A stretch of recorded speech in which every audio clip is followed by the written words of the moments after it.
golfers, welcome back to the channel. Today what we're going to discuss is the right shoulder width of the golf swing.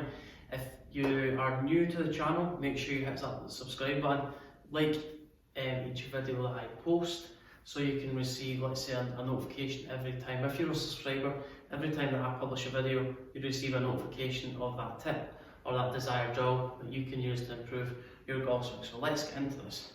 This video is on behalf of one of my Instagram followers who were asking, can I do a video on the right shoulder width in the golf swing? So today we're going to highlight three kind of common things we look at when we're analysing the right shoulder width in the golf swing, how that's going to affect the impact position. So we talk about the right shoulder moves in three different dimensions. So it's three-dimensional. It moves downward, it moves outward, and it moves forward. So it's my job today to highlight to you how the right shoulder on downswing can affect certain tendencies or certain faults within your golf swing. So the right shoulder, we take the club to the top of the backswing, the right shoulder moves downward, so it moves down towards the ground. It moves outward towards, let's say, the golf ball, and then it moves forward. So it moves forward because our body's moving to the left for impact.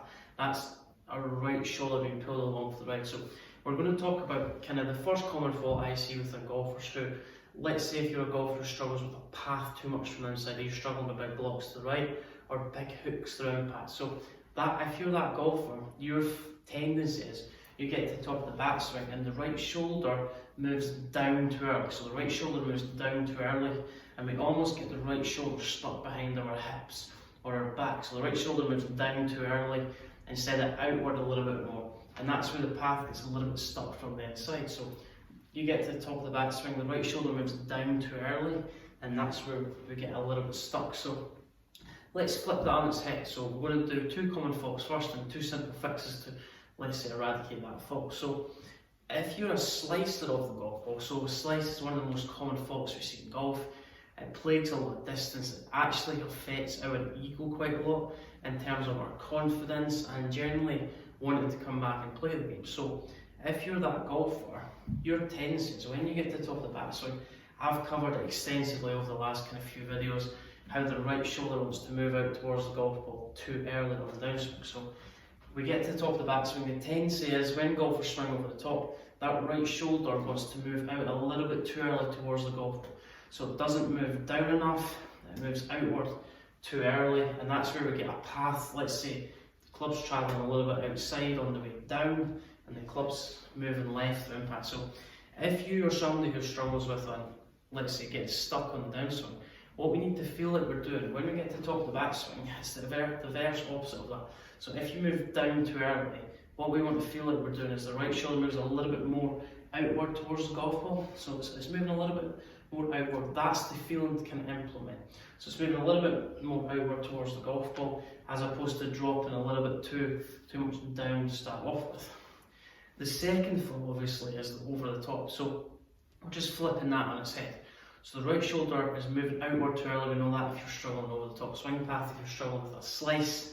What we need to feel like we need to do, so to achieve a more inside path, we need to think about when we get to the top of the backswing, instead of the right shoulder moving out too early, we want to feel like the right shoulder moves a little bit more down. So it's moving a little bit more down towards the golf ball, and we feel like the right shoulder is just lowering a little bit. What you'll tend to find is with that right shoulder lowering, that's going to shallow the golf ball. I see a lot of golfers who kind of get this right shoulder moving out towards the golf ball. That encourages an out-down path. The right shoulder's a little bit too high through impact. So if you're another golfer who, let's say, struggles with a scoop, so we've talked about path too much from the inside, the feeling is the right shoulder has to move out a little bit early. That's the feeling. If you're struggling over the top swing path, the right shoulder has to feel like it moves a little bit more down towards the ground. And the next fault is we see a lot of golfers that get into the impact position, they get a little bit scoopy. So the club head overtakes the hands, we get this lead wrist almost in a cup position. But anyway, that's not what we're talking about today. So we get a little bit cuppy, the weight's behind the golf ball. And the tendency is, so my weight's a little bit too far back, my right shoulder's too far back behind the golf ball. If you've noticed one of my previous video covered on, let's say, how to pure your iron shots, visit that video where we talked about how our weight's a little bit too far behind the golf ball and how that's going to affect our low point control. So club hitting the ground for the golf ball, club working up through impact too early. So what we want to feel like we're doing if you're that golfer, So the right shoulder gets too far behind the golf ball, so it doesn't move forward if it's actually moving back if you're that golfer who's struggling with a scoop. So what we want to feel like we're doing when we get to the top of the backswing, I want you to feel like our right shoulder moves a little bit more forward. So right shoulder's moving forward. A lot of golfers focus too much on the left side, rotating through impact first, but they actually neglect the right hand side of the body, so the right shoulder. The right shoulder has to come through, that's like our power source in the downswing. So remember, what we need to do, get to the top of the backswing if you're somebody who scoops, right shoulder stays behind the ball. I want you to feel like your right shoulder, getting your right shoulder to the target on the follow through. That's going to help your body rotate more to the impact. So take the club to the top of the backswing, right shoulder, let's say towards the target. So right shoulder towards the target. There's three kind of common faults I see regularly on the lesson tee. Right shoulder, if it gets moving down too early, that you're a golfer, let's say, struggles with an inside path. If you're somebody who gets the right shoulder moving outward too early, you're somebody who struggles with out in path. Or if you're somebody that struggles with their right shoulder staying too far behind the golf ball, then you're somebody that needs to work on trying to get the right shoulder to move towards a target through impact, move forward and kind of reduce the tendency of your weight being too far back. Guys, that's a breakdown of the right shoulder in the golf swing. The right shoulder is three-dimensional. Let me know your thoughts on that video. Comment below with other videos that you want me to cover over the next few weeks, kind of over the festive period, indoor golf tips, anything you will need some assistance with. Comment below, like the video, subscribe to the channel, and let me know how you're getting on with your practice. Thumbs up, subscribe to the channel, and hope everyone has a great Christmas and a Happy New Year. Also, if you don't follow my golf Instagram, make sure you follow my golf Instagram. It's Jamie Allen Golf. Check that out. It's kind of flying at the moment. Also, visit my Facebook page, Jamie Allen Golf, and also my Twitter, Jamie Allen Golf. Nice and simple to remember.